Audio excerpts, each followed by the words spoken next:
Abang kok bisa lihat hantu sih? Dulu gak bisa lihat hantu sama sekali, tapi setelah kakek meninggal, gua mimpiin kakek. Kakek gua nurunin mata batinnya ke gua. Semenjak itu gua jadi bisa lihat, tapi di kota jarang banget ketemu hantu.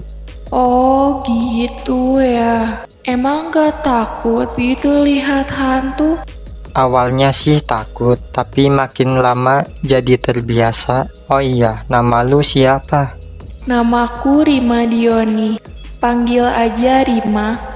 Oke deh Rima, gua Buna.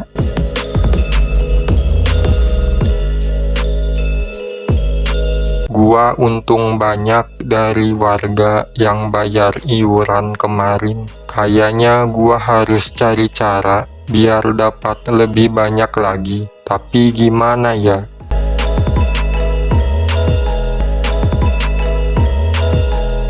Assalamualaikum Pak Tono. Waalaikumsalam Pak Kades. Ada apa ya? Ini besok ada pembagian beras, tapi kantor desa gak bisa nampung soalnya ada acara. Pak Tono kan pengurus bansos, bisa gak kalau disimpannya di rumah Pak Tono? Oh bisa Pak.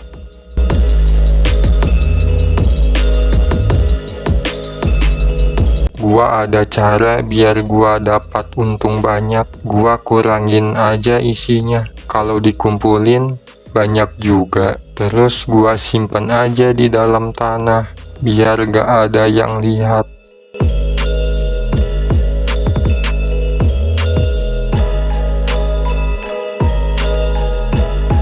Kok aneh ya Bray, beras bansos makin berkurang aja, beratnya juga gak sesuai.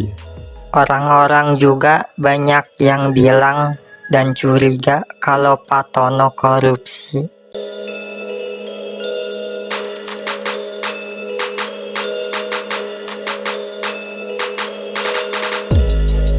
Oh iya, lagi ngapain lu pada nongkrong gak ajak-ajak? Ini lagi bahas tentang Pak Tono. Banyak yang bilang kalau Pak Tono korupsi, tapi belum ada yang bisa ngebuktiin.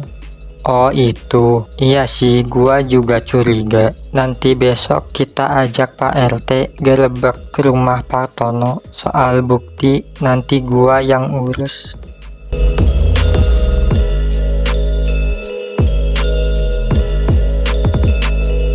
Gua harus minta bantuan sama si Rima buat nyari bukti tentang Pak Tono.